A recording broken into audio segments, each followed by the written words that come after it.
Subscribe. The Musgrave Ritual. An anomaly which often struck me in the character of my friend Sherlock Holmes was that, although in his methods of thought he was the neatest and most methodical of mankind, and although also he affected a certain quiet primness of dress, he was none the less in his personal habits one of the most untidy men that ever drove a fellow lodger to distraction. Not that I am in the least conventional in that respect myself. The rough and tumble work in Afghanistan, coming on the top of a natural bohemianism of disposition, has made me rather more lax than befits a medical man. But with me there is a limit, and when I find a man who keeps his cigars in the coal scuttle, his tobacco in the toe end of a Persian slipper, and his unanswered correspondence transfixed by a jackknife into the very centre of his wooden mantelpiece, then I begin to give myself virtuous airs. I have always held, too, that pistol practice should be distinctly an open-air pastime, and when Holmes, in one of his queer humours, would sit in an armchair with his hair-trigger and 100 Boxer cartridges, and proceed to adorn the opposite wall with a patriotic V.R. done in bullet-pocks, I felt strongly that neither the atmosphere nor the appearance of our room was improved by it. Our chambers were always full of chemicals, and of criminal relics which had a way of wandering into unlikely positions, and of turning up in the butter dish or in even less desirable places. But his papers were my great crux. He had a horror of destroying documents, especially those which were connected with his past cases, and yet it was only once in every year or two that he would muster energy to docket and arrange them. For, as I have mentioned somewhere in these incoherent memoirs, the outbursts of passionate energy when he performed the remarkable feats with which his name is associated were followed by reactions of lethargy during which he would lie about with his violin and his books, hardly moving save from the sofa to the table. Thus, month after month, his papers accumulated, until every corner of the room was stacked with bundles of manuscripts which were on no account to be burned, and which could not be put away save by their owner. One winter's night, as we sat together by the fire, I ventured to suggest to him that as he had finished pasting extracts into his commonplace book, he might employ the next 2 hours in making our room a little more habitable. He could not deny the justice of my request, so with a rather rueful face he went off to his bedroom, from which he returned presently pulling a large tin box behind him. This he placed in the middle of the floor, and squatting down upon a stool in front of it, he threw back the lid. I could see that it was already a third full of bundles of paper tied up with red tape into separate packages. "There are cases enough here, Watson," said he, looking at me with mischievous eyes. "I think that if you knew all that I had in this box, you would ask me to pull some out instead of putting others in." "These are the records of your early work, then?" I asked. "I have often wished that I had notes of those cases." "Yes, my boy, these were all done prematurely before my biographer had come to glorify me." He lifted bundle after bundle in a tender, caressing sort of way. "They are not all successes, Watson," said he, "but there are some pretty little problems among them. Here's the record of the Tarleton murders, and the case of Vanbury the wine merchant, and the adventure of the old Russian woman, and the singular affair of the aluminum crutch, as well as a full account of Ricoletti of the clubfoot, and his abominable wife. And here, now this really is something a little recherché." He dived his arm down to the bottom of his chest, and brought up a small wooden box with a sliding lid, such as children's toys are kept in.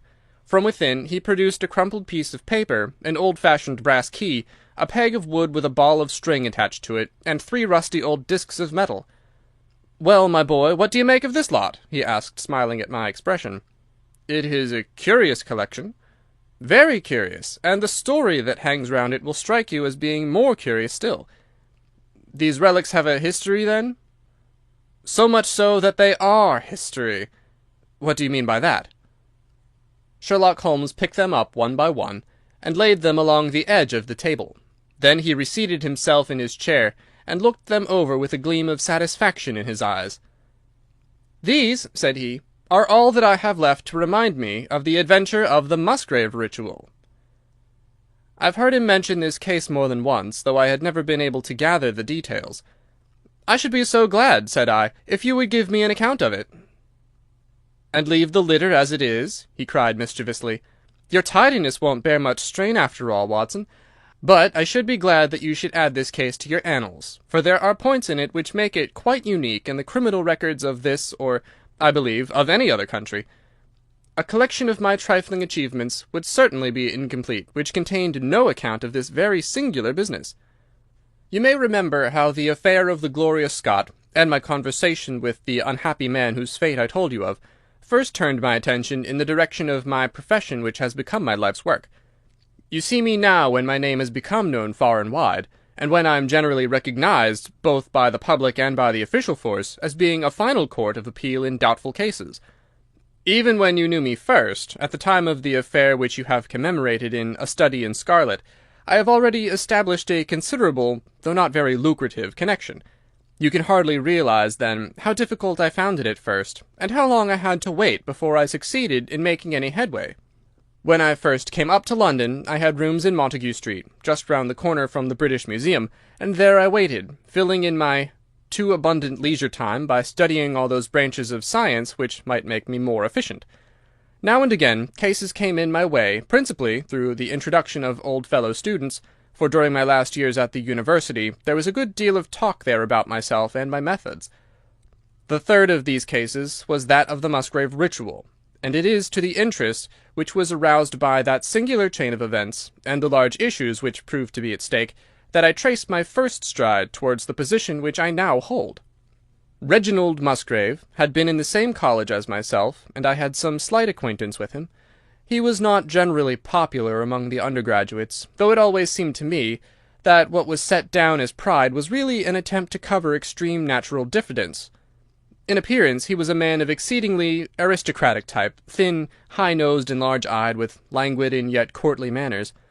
He was indeed a scion of one of the very oldest families in the kingdom, though his branch was a cadet one which had separated from the northern Musgraves some time in the 16th century, and had established itself in western Sussex, where the manor house of Hurlstone is perhaps the oldest inhabited building in the country.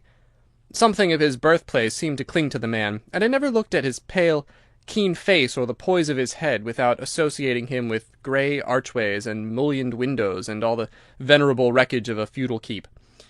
Once or twice we drifted into talk, and I can remember that more than once he expressed a keen interest in my methods of observation and inference.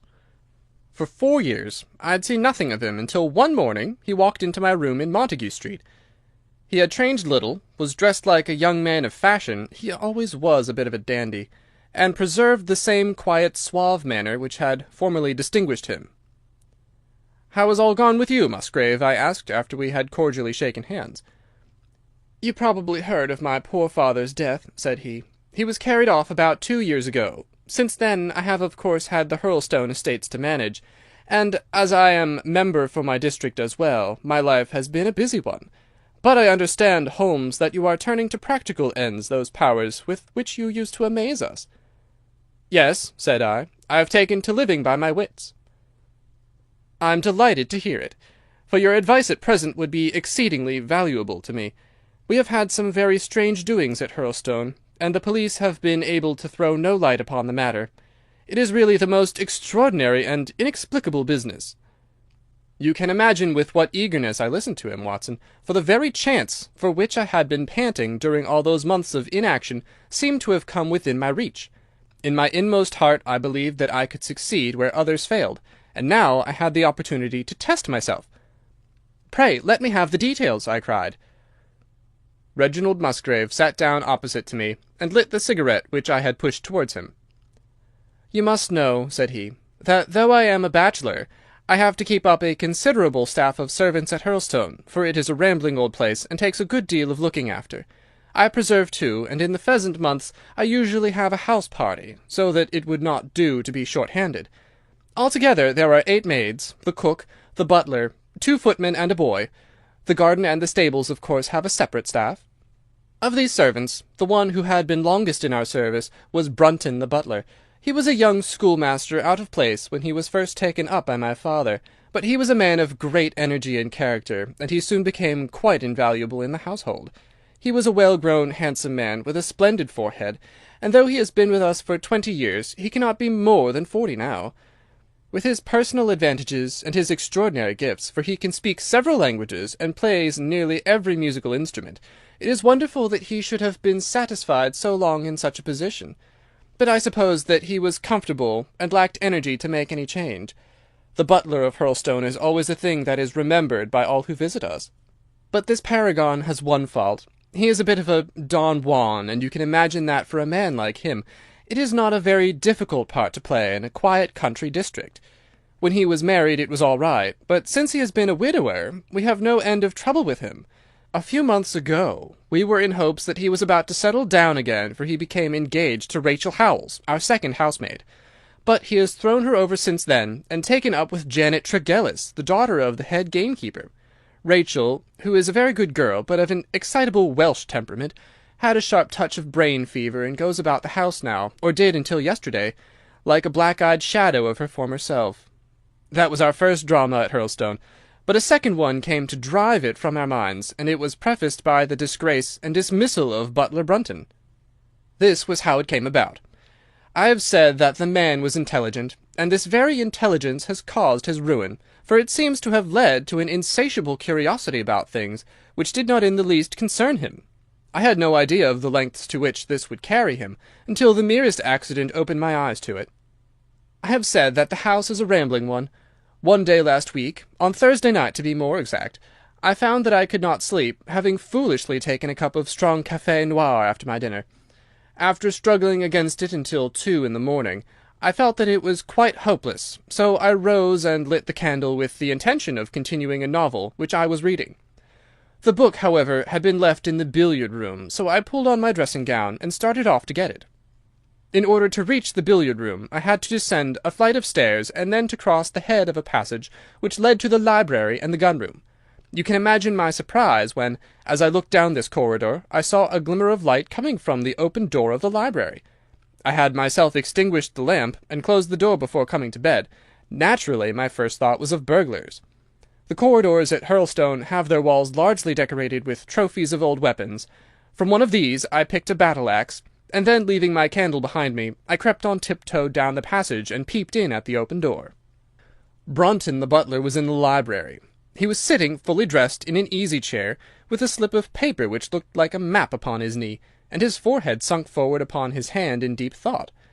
I stood dumb with astonishment, watching him from the darkness. A small taper on the edge of the table shed a feeble light which sufficed to show me that he was fully dressed. Suddenly, as I looked, he rose from his chair, and walking over to a bureau at the side, he unlocked it and drew out one of the drawers. From this he took a paper, and returning to his seat, he flattened it out beside the taper on the edge of the table, and began to study it with a minute attention. My indignation at this calm examination of our family documents overcame me so far that I took a step forward, and Brunton, looking up, saw me standing in the doorway. He sprang to his feet, his face turned livid with fear, and he thrust into his breast the chart-like paper which he had been originally studying. "So," said I, "this is how you repay the trust which we have reposed in you. You will leave my service to-morrow." He bowed with the look of a man who is utterly crushed, and slunk past me without a word. The taper was still on the table, and by its light I glanced to see what the paper was which Brunton had taken from the bureau. To my surprise, it was nothing of any importance at all, but simply a copy of the questions and answers in the singular old observance called the Musgrave Ritual. It is a sort of ceremony peculiar to our family, which each Musgrave for centuries past has gone through on his coming of age, a thing of private interest and perhaps of some little importance to the archaeologist, like our own blazonings and charges, but of no practical use whatever. "We had better come back to the paper afterwards," said I. "If you think it really necessary," he answered, with some hesitation. To continue my statement, however, I relocked the bureau, using the key which Brunton had left, and I had turned to go when I was surprised to find that the butler had returned and was standing before me. "Mr. Musgrave, sir," he cried, in a voice which was hoarse with emotion, "I can't bear disgrace, sir. I've always been proud above my station in life, and disgrace would kill me. My blood would be on your head, sir, it will indeed, if you drive me to despair. If you cannot keep me after what has passed, then for God's sake let me give you notice and leave in a month, as if of my own free will. I could stand that, Mr. Musgrave, but not to be cast out before all the folk that I know so well." "You don't deserve much consideration, Brunton," I answered. "Your conduct has been most infamous. However, as you have been a long time in the family, I have no wish to bring public disgrace upon you. A month, however, is too long. Take yourself away in a week, and give whatever reason you like for going." "Only a week, sir!" he cried, in a despairing voice. "A fortnight, say at least a fortnight." "A week," I repeated, "and you may consider yourself to have been very leniently dealt with." He crept away, his face sunk upon his breast, like a broken man, while I put out the light and returned to my room. For 2 days after this, Brunton was most assiduous in his attention to his duties. I made no allusion to what had passed, and waited with some curiosity to see how he would cover his disgrace. On the third morning, however, he did not appear, as was his custom after breakfast to receive my instructions for the day. As I left the dining-room, I happened to meet Rachel Howells, the maid. I've told you that she had only recently recovered from an illness, and was looking so wretchedly pale and wan that I remonstrated with her for being at work. "You should be in bed," I said. "Come back to your duties when you are stronger." She looked at me with so strange an expression that I began to suspect that her brain was affected. "I'm strong enough, Mr. Musgrave," said she. "We will see what the doctor says," I answered. "You must stop work now, and when you go downstairs just say that I wish to see Brunton." "The butler is gone," said she. "Gone? Gone where?" "He's gone. No one has seen him. He's not in his room. Oh, yes, he's gone, he's gone." She fell back against the wall with shriek after shriek of laughter, while I, horrified at this sudden hysterical attack, rushed to the bell to summon help. The girl was taken to her room, still screaming and sobbing, while I made inquiries about Brunton.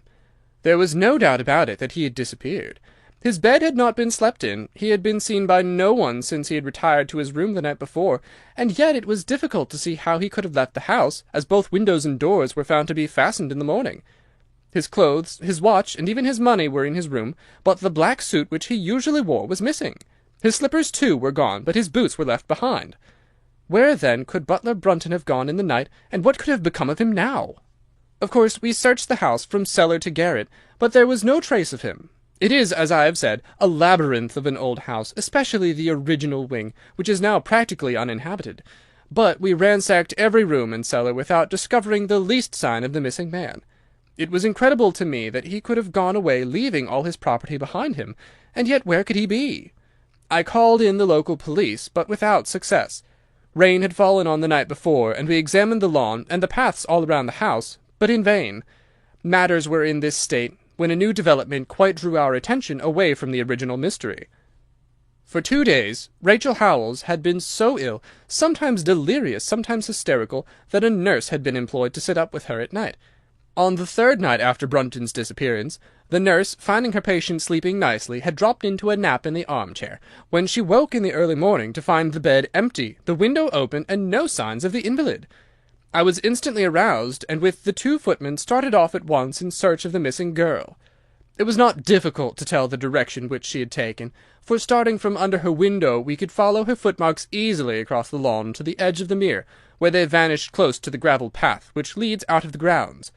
The lake there is 8 feet deep, and you can imagine our feelings when we saw that the trail of the poor demented girl came to an end at the edge of it. Of course, we had the drags at once, and set to work to recover the remains, but no trace of the body could we find. On the other hand, we brought to the surface an object of a most unexpected kind. It was a linen bag, which contained within it a mass of old rusted and discoloured metal and several dull-coloured pieces of pebble or glass. This strange find was all that we could get from the mere, and although we made every possible search and inquiry yesterday, we know nothing of the fate either of Rachel Howells or of Richard Brunton. The county police are at their wits' end, and I've come up to you as a last resource." You can imagine, Watson, with what eagerness I listened to this extraordinary sequence of events, and endeavoured to piece them together, and to devise some common thread upon which they might all hang.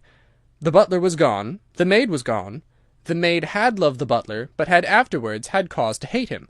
She was of Welsh blood, fiery and passionate. She had been terribly excited immediately after his disappearance. She had flung into the lake a bag containing some curious contents. These were all factors which had to be taken into consideration, and yet none of them got quite to the heart of the matter. What was the starting point of this chain of events? There lay the end of this tangled line. "I must see that paper, Musgrave," said I, "which this butler of yours thought it worth his while to consult, even at the risk of the loss of his place." "It is rather an absurd business, this ritual of ours," he answered, "but it has at least the saving grace of antiquity to excuse it. I have a copy of the questions and answers here if you care to run your eye over them." He handed me the very paper which I have here, Watson, and this is the strange catechism to which each Musgrave had to submit when he came to man's estate. I will read you the questions and answers as they stand. Whose was it? His who is gone. Who shall have it? He who will come. Where was the sun? Over the oak. Where was the shadow? Under the elm. How was it stepped? North by 10 and by 10, east by 5 and by 5, south by 2 and by 2, west by 1 and by 1, and so under. What shall we give for it? All that is ours. Why should we give it? For the sake of the trust. The original has no date, but is in the spelling of the middle of the 17th century, remarked Musgrave. I am afraid, however, that it can be of little help to you in solving this mystery.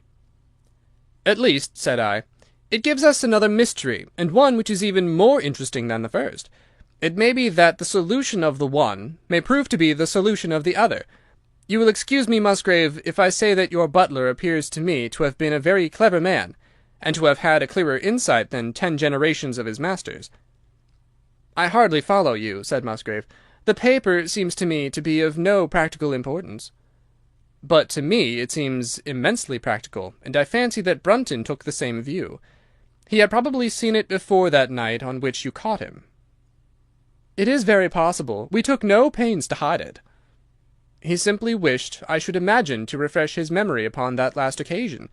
He had, as I understand, some sort of map or chart which he was comparing with the manuscript, and which he thrust into his pocket when you appeared. That is true. But what could he have to do with this old family custom of ours? And what does this rigmarole mean? I don't think that we should have much difficulty in determining that, said I. With your permission, we will take the first train down to Sussex, and go a little more deeply into the matter upon the spot.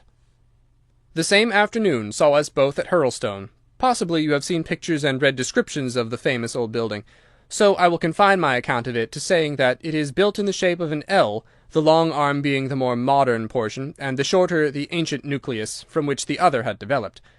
Over the low, heavily linteled door, in the centre of this old part, is chiselled the date 1607, but experts are agreed that the beams and stonework are really much older than this. The enormously thick walls and tiny windows of this part had in the last century driven the family into building the new wing, and the old one was used now as a storehouse and a cellar, when it was used at all. A splendid park with fine old timber surrounds the house, and the lake, to which my client had referred, lay close to the avenue, about 200 yards from the building. I was already firmly convinced, Watson, that there were not 3 separate mysteries here, but one only, and that if I could read the Musgrave Ritual aright, I should hold in my hand the clue which would lead me to the truth concerning both the butler Brunton and the maid Howells. To that then I turned all my energies. Why should this servant be so anxious to master this old formula? Evidently because he saw something in it which had escaped all those generations of country squires, and from which he expected some personal advantage. What was it then, and how had it affected his fate? It was perfectly obvious to me, on reading the ritual, that the measurements must refer to some spot to which the rest of the document alluded, and that if we could find that spot, we should be in a fair way towards finding what the secret was which the old Musgraves had thought it necessary to embalm in so curious a fashion. There were 2 guides given us to start with, an oak and an elm.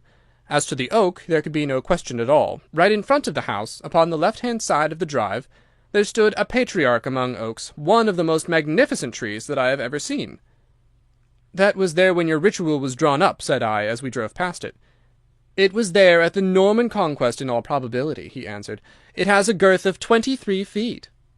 Have you any old elms? I asked. There used to be a very old one over yonder, but it was struck by lightning 10 years ago, and we cut down the stump. You can see where it used to be? Oh, yes. There are no other elms. Not old ones, but plenty of beeches. I should like to see where it grew. We had driven up in a dog-cart, and my client led me away at once, without our entering the house, to the scar on the lawn where the elm had stood. It was nearly midway between the oak and the house. My investigation seemed to be progressing. I suppose it is impossible to find out how high the elm was, I asked. I can give you it at once. It was 64 feet. How do you come to know it? I asked in surprise. When my old tutor used to give me an exercise in trigonometry, it always took the shape of measuring heights. When I was a lad, I worked out every tree and building in the estate." This was an unexpected piece of luck. My data were coming more quickly than I could have reasonably hoped. "Tell me," I asked, "did your butler ever ask you such a question?" Reginald Musgrave looked at me in astonishment. "Now that you call it to mind," he answered, "Brunton did ask me about the height of the tree some months ago, in connection with some little argument with the groom." This was excellent news, Watson, for it showed me that I was on the right road. I looked up at the sun. It was low in the heavens, and I calculated that in less than an hour it would lie just above the topmost branches of the old oak. One condition mentioned in the ritual would then be fulfilled, and the shadow of the elm must mean the farther end of the shadow, otherwise the trunk would have been chosen as the guide. I had then to find where the far end of the shadow would fall when the sun was just clear of the oak. "That must have been difficult, Holmes, when the elm was no longer there." "Well, at least I knew that if Brunton could do it, I could also. Besides, there was no real difficulty. I went with Musgrave to his study, and whittled myself this peg, to which I tied this long string with a knot at each yard. Then I took 2 lengths of a fishing rod, which came to just 6 feet, and I went back with my client to where the elm had been. The sun was just grazing the top of the oak. I fastened the rod on end, marked out the direction of the shadow, and measured it. It was 9 feet in length. Of course, the calculation now was a simple one. If a rod of 6 feet threw a shadow of 9, a tree of 64 feet would throw one of 96, and the line of the one would of course be the line of the other. I measured out the distance, which brought me almost to the wall of the house, and I thrust a peg into the spot. You can imagine my exultation, Watson, when within 2 inches of my peg I saw a conical depression in the ground. I knew that it was the mark made by Brunton in his measurements, and that I was still upon his trail. From this starting point I proceeded to step, having first taken the cardinal points by my pocket compass. 10 steps with each foot took me along parallel with the wall of the house, and again I marked my spot with a peg. Then I carefully paced off 5 to the east and 2 to the south. It brought me to the very threshold of the old door. 2 steps to the west meant now that I was to go 2 places down the stone-flagged passage, and this was the place indicated by the ritual. Never have I felt such a cold chill of disappointment, Watson. For a moment it seemed to me that there must be some radical mistake in my calculations. The setting sun shone full upon the passage floor, and I could see that the old foot-worn grey stones with which it was paved were firmly cemented together, and had certainly not been moved for many a long year. Brunton had not been at work here. I tapped upon the floor, but it sounded the same all over, and there was no sign of any crack or crevice. But fortunately Musgrave, who had begun to appreciate the meaning of my proceedings, and who was now as excited as myself, took out his manuscript to check my calculation. "And under!" he cried. "You have omitted the and under." I had thought that it meant that we were to dig, but now of course I saw at once that I was wrong. "There is a cellar under this, then?" I cried. "Yes, and as old as the house. Down here, through this door." We went down a winding stone stair, and my companion, striking a match, lit a large lantern which stood on a barrel in the corner.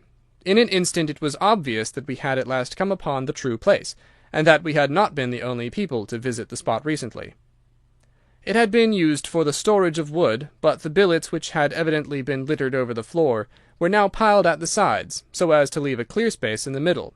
In this space lay a large and heavy flagstone, with a rusted iron ring in the centre, to which a thick shepherd's check muffler was attached. "By Jove!" cried my client, "that's Brunton's muffler. I've seen it on him, and could swear to it. What has the villain been doing here?" At my suggestion, a couple of the county police were summoned to be present, and I then endeavoured to raise the stone by pulling on the cravat. I could only move it slightly, and it was with the aid of one of the constables that I succeeded at last in carrying it to one side. A black hole yawned beneath, into which we all peered, while Musgrave, kneeling at one side, pushed down the lantern. A small chamber about 7 feet deep and 4 feet square lay open to us. At one side of this was a squat brass-bound wooden box, the lid of which was hinged upwards, with this curious old-fashioned key projecting from the lock. It was furred outside by a thick layer of dust, and damp and worms had eaten through the wood, so that a crop of livid fungi was growing on the inside of it. Several discs of metal, old coins apparently, such as I hold here, were scattered over the bottom of the box, but it contained nothing else. At the moment, however, we had no thought for the old chest, for our eyes were riveted upon that which crouched beside it. It was the figure of a man, clad in a suit of black, who squatted down upon his hams with his forehead sunk upon the edge of the box, and his 2 arms thrown out on each side of it. The attitude had drawn all the stagnant blood to the face, and no man could have recognized that distorted liver-coloured countenance, but his height, his dress, and his hair were all sufficient to show my client, when we had drawn the body up, that it was indeed his missing butler. He had been dead some days, but there was no wound or bruise upon his person to show how he had met his dreadful end. When his body had been carried from the cellar, we found ourselves still confronted with a problem which was almost as formidable as that with which we had started. I confess that so far, Watson, I had been disappointed in my investigation. I had reckoned upon solving the matter when once I had found the place referred to in the ritual, but now I was there, and was apparently as far as ever from knowing what it was which the family had concealed with such elaborate precautions. It is true that I had thrown a light upon the fate of Brunton, but now I had to ascertain how that fate had come upon him, and what part had been played in the matter by the woman who had disappeared. I sat down upon a keg in the corner, and thought the whole matter carefully over. You know my methods in such cases, Watson. I put myself in the man's place, and having first gauged his intelligence, I try to imagine how I should myself have proceeded under the same circumstances. In this case the matter was simplified by Brunton's intelligence being quite first-rate, so that it was unnecessary to make any allowance for the personal equation, as the astronomers have dubbed it. He knew that something valuable was concealed. He had spotted the place. He found that the stone which covered it was just too heavy for a man to move unaided. What would he do next? He could not get help from outside, even if he had some one whom he could trust, without the unbarring of doors and considerable risk of detection. It was better, if he could, to have his helpmate inside the house. But whom could he ask? This girl had been devoted to him. A man always finds it hard to realize that he may have finally lost a woman's love, however badly he may have treated her. He would try by a few attentions to make his peace with the girl Howells, and then would engage her as his accomplice. Together they would come at night to the cellar, and their united force would suffice to raise the stone. So far I could follow their actions as if I had actually seen them. But for 2 of them, and 1 a woman, it must have been heavy work for the raising of that stone. A burly Sussex policeman and I had found it no light job. What would they do to assist them? Probably what I should have done myself. I rose and examined carefully the different billets of wood which were scattered round the floor. Almost at once I came upon what I expected. One piece, about 3 feet in length, had a very marked indentation at one end, while several were flattened at the sides as if they had been compressed by some considerable weight. Evidently, as they had dragged the stone up, they had thrust the chunks of wood into the chink, until at last, when the opening was large enough to crawl through, they would hold it open by a billet placed lengthwise, which might very well become indented at the lower end, since the whole weight of the stone would press it down on to the edge of this other slab. So far I was still on the safe ground. And now, how was I to proceed to reconstruct this midnight drama? Clearly only one could fit into the hole, and that one was Brunton. The girl must have waited above. Brunton then unlocked the box, handed up the contents presumably, since they were not to be found, and then what happened? What smouldering fire of vengeance had suddenly sprung into flame in this passionate Celtic woman's soul when she saw the man who had wronged her perhaps far more than we suspected, in her power? Was it a chance that the wood had slipped, and that the stone had shut Brunton into what had become his sepulchre? Had she only been guilty of silence as to his fate? Or had some sudden blow from her hand dashed the support away, and sent the slab crashing down into its place?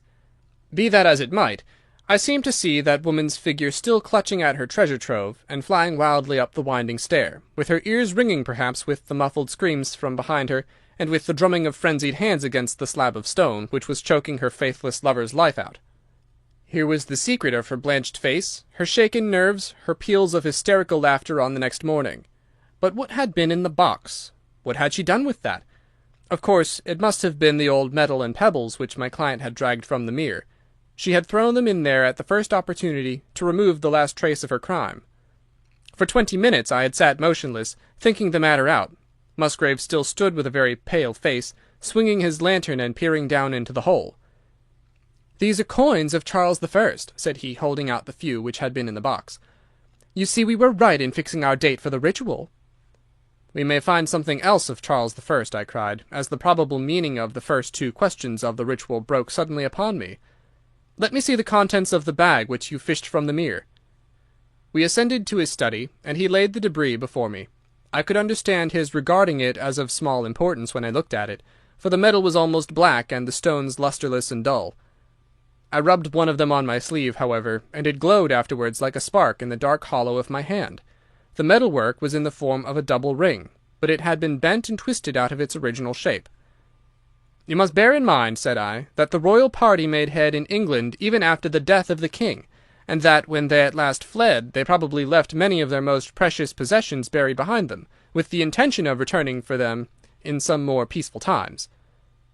"My ancestor, Sir Ralph Musgrave, was a prominent cavalier, and the right-hand man of Charles the Second in his wanderings," said my friend. "Ah, indeed!" I answered. "Well, now, I think that really should give us the last link that we wanted. I must congratulate you on coming into the possession, though in rather a tragic manner, of a relic which is of great intrinsic value, but of even greater importance as an historical curiosity." "What is it, then?" he gasped in astonishment. "It is nothing less than the ancient crown of the kings of England."